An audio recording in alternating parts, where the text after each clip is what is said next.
di sini.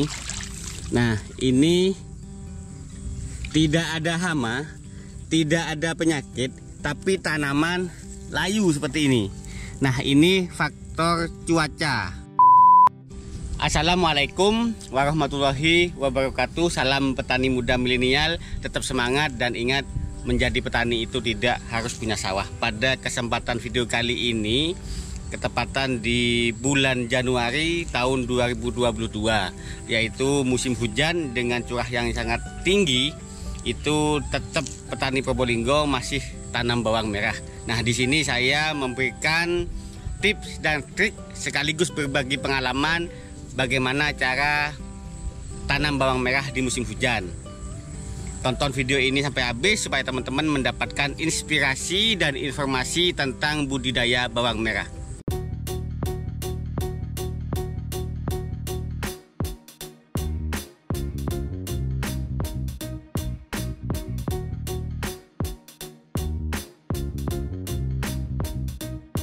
Terima kasih bagi teman-teman yang telah menonton channel Petani Muda Milenial. Pada kesempatan video kali ini saya ingin berbagi pengalaman, tip dan trik bagaimana menanam bawang merah di musim hujan. Bertepatan pada saat ini bulan Januari tahun 2022, kuartal pertama di awal tahun ini. Saya mengucapkan selamat tahun baru, dan di Probolinggo petani bawang merah karena ada gunung yang meletus, itu imbasnya abunya juga menyebabkan tanaman juga banyak yang rusak, sehingga tidak semua petani tanam bawang merah. Seperti ini lahan teman-teman. Di sini ada lahan kosong dibiarkan, ada yang tanam padi juga, dan beberapa ada yang tanam bawang. Teman-teman bisa lihat ini ada jagung, bawang, dan tanaman lain. Nah, di sini saya berbagi pengalaman. Di sini bukan menggurui atau cuma berbagi pengalaman yang saya ketahui dan saya praktekkan di budidaya bawang merah di Probolinggo. Nah, tip yang pertama yaitu jika kita memaksa nanam di bulan musim hujan, terutama di tahun 2022 ini Januari masih musim hujan. Di sini saya berada di lokasi tanaman bawang merah yang dekat dengan rawa atau sungai. Teman-teman bisa lihat di sana ada rawa.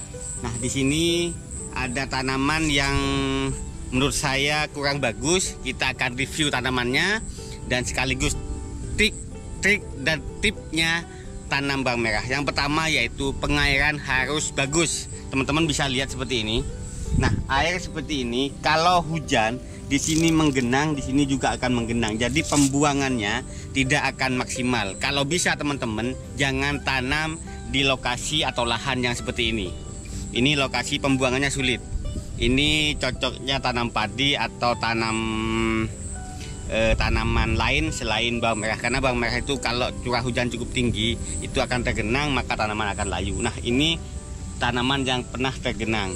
Yang pertama, pH tanah harus netral, yaitu antara 5 sampai 7. Kita akan masuk ke dalam. Nah, di sini menggenang air cukup lama kelihatannya, sehingga air berwarna hijau seperti ini.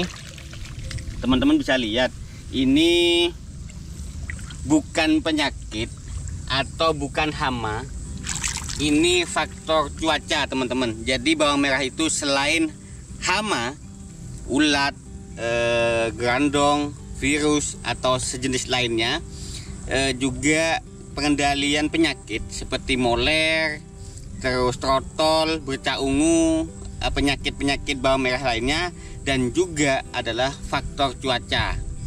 Ketepatan di tahun 2020 bulan Januari ini curah hujan tidak begitu stabil, kadang panas, kadang hujan, kadang panas, sehingga menyebabkan tanaman menjadi terbakar seperti kena air panas teman-teman. Kita akan coba lihat seperti ini. Ini untuk penyakit molernya tidak ada, terus ulat ada sebagian tapi tidak begitu parah. Namun ini daunnya layu, kurus seperti terbakar, Nah, ini adalah faktor cuaca. Jadi yang pertama, tanah. Jika kita mau tanam di musim hujan, tanah harus benar-benar pH netral 5-7, tidak tergenang air seperti ini. Yang kedua, pemilihan bibit yang benar-benar siap tanam. Jadi tidak dipotong atau dipeges. Di musim hujan, saran saya jangan tanam bibit yang dipeges karena itu mudah terkena jamur atau busuk. Sebaiknya penggunaan bibit melakukan treatment seperti video saya yang sebelumnya. Di situ ada treatment bibit, penggunaan fungisida berbahan aktif karbendasim seperti TAF, Sagrimansim atau produk-produk lain yang berbahan aktif karbendasim. Itu dilumuri pada umbinya dan itu bisa menghambat jamur sejak awal sebelum tanaman umbi bawang merah tumbuh. Pertama adalah tanah harus bagus, yang kedua bibit jangan dipotong, penggunaan treatment, yang ketiga yaitu saluran air harus benar-benar bagus. Teman-teman harus bisa tuntas atau habis airnya, tidak menggenang seperti ini. Yang keempat yaitu tanah kalau kena hujan, biasanya apalagi musim hujan yang cukup deras, itu tanah akan nempel di daun bawang, maka itu akan menyebabkan daun terbakar. Nah, itu yang kelima, tanah di musim hujan itu sebaiknya menggunakan arang sekam, karena pada waktu musim hujan dengan intensitas yang tinggi, maka kandungan oksigen dalam tanah itu berkurang. Jika kita menggunakan arang sekam, maka oksigen itu terikat oleh arang sekam sehingga tanah ada oksigen meskipun curah hujan cukup tinggi dan air terserap maksimal ke dalam tanah.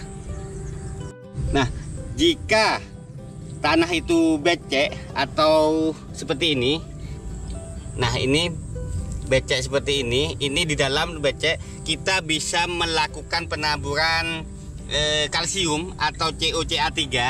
Itu meskipun ada tanaman seperti ini, untuk menetralkan pH tanah kita bisa menaburkan. Jadi meskipun ada tanaman itu aman. COCA3 bisa beli di toko bangunan, atau bisa kalau tidak ada bisa menggunakan kapur dolomit atau kapur pertanian, teman-teman. Nah, untuk penyepraian untuk tanaman yang tidak kokoh itu bisa menggunakan kalsium. Kalsium dispraykan juga, teman-teman, itu untuk menyiasati tanam di musim hujan itu, teman-teman. Nah, di sini kita bisa lihat bibit yang tahan terhadap cuaca itu dari kualitas, bukan dari jenisnya. Kualitas bibit yang memang benar-benar berkualitas itu tahan terhadap cuaca ekstrim, terutama di musim hujan. Kita bisa lihat di sini, kita akan lihat. Nah, di sini teman-teman, dari sini bibit yang sama tidak semuanya bagus. Nah, kalau bibit yang kokoh, nah seperti ini, teman-teman. Nah, ini kuat. Nah, keseluruhan ini faktor cuaca kena 50%. Jadi panennya ini sisa 50%. Nah, ini tidak ada obatnya, teman-teman. Kita bisa lihat di sini. Nah, ini tidak ada hama, tidak ada penyakit, tapi tanaman layu seperti ini. Nah, ini faktor cuaca. Nah, dari situ, teman-teman. Nah, di sini juga ada grandong. Di sini ada virus atau grandong. Nah, ini seperti ini ciri-cirinya, teman-teman. Jika menemui tanaman bawang layu seperti ini adalah grandong penyebabnya, atau liromisa. Itu, teman-teman, seperti itu. Nah, di sini kita bisa lihat. Nah, ini banyak sekali tanaman yang seperti ini terbakar tidak moler, tidak ada penyakit, tidak ada hama. Itu teman-teman. Nah, itu saja teman-teman yang bisa saya sampaikan tips dan trik untuk tanam budidaya bawang merah di musim hujan. Banyak sekali faktor menyebabkan gagal panen. Ikuti terus channel Petani Muda Milenial. Jangan lupa yang belum subscribe dulu supaya teman-teman mendapatkan notifikasi atau informasi jika saya mengupload video-video lainnya.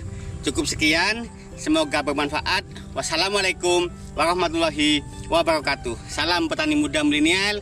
Tetap semangat dan ingat, menjadi petani itu tidak harus punya sawah.